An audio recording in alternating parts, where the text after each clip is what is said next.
প্রথমে প্রস্তাব দেওয়া হলো আরাফাত রহমান কোকোকে নিয়ে আপনি দেশে বাইরে ছিলেন, রাজার হালে আপনি থাকেন, সমস্যা তো নাই। রাজি হলেন না। শেষ পর্যন্ত আপনি 2 সন্তানকে নিয়ে যান, তখনও রাজি হলেন না। তখন ওই ভয়টা দেখানো হয়েছিল যে আপনার সন্তানদের পরিণতি কত ভয়ঙ্কর হবে আপনি কল্পনা করতে পারছেন না। তো অসভ্য সরকার সেই কথা রেখেছে, 2 জনের উপরে সেই নির্যাতন চালিয়েছে।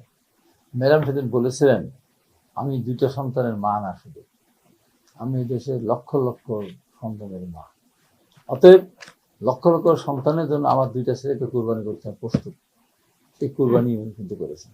এটা চিন্তা করা যায় মানে কতখানি মানে জনগণের প্রতি কর্মীদের ভালোবাসা থাকলে হয়। তারেক রহমানের নির্দেশনা আর ম্যাডামের যে গতিবিধি, এটা যদি আমরা অনুসরণ করে চলতাম, এখনো যদি চলে, যত ষড়যন্ত্র করে না কেন, কোনো ষড়যন্ত্র করেই বিএনপিকে ধ্বংস করা যাবে না। সব ষড়যন্ত্রকে ভেদ করে বিএনপি আগামী দিনে জনগণের ভালোবাসা নিয়ে রাষ্ট্র ক্ষমতায় আসলে বেগম খালেদা দেশ সেবার সুযোগ পায়। এই জন্য আল্লাহর কাছে করি, আল্লাহ পাক যেন মানুষকে দেশ সেবার সুযোগ দেন। আমরা শত শত মানুষ জীবন দিলাম, আহত হলো, রিমান্ডে গেল, ইলেকট্রিক শক খেলো, গুম হলো, আমরা লক্ষ লক্ষ মানুষ কারাগারে গেলাম। আমাদের লোকজনকে মারলো, আমাদের লোকজনকে গ্রেপ্তার করলো, বাড়ি ছাড়া করলো, ঘর ছাড়া করলো, পুকুরে মাছ ধরে নিয়ে গেল, বাইরে থাকতে দেয়নি, আমাদের জন্মহার কমে গেল।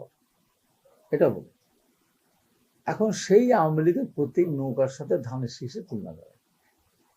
নৌকা ধানের শীষ 2 সাপের একই বিষ।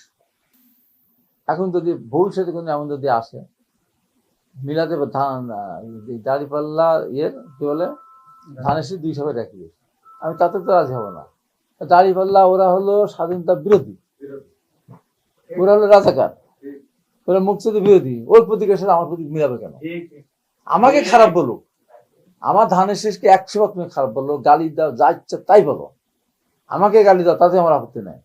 কিন্তু ধানের শীষের প্রতীকে যখন দাঁড়িপাল্লার সাথে মিলাতে যাবে যেহেতু কোনো সময় নৌকার সাথে আমাকে মানবো না, তার মধ্যে আমার নির্যাতিত হয়েছে, এই কথা বলা তোমার কোনো অপরাধ হতে পারে না।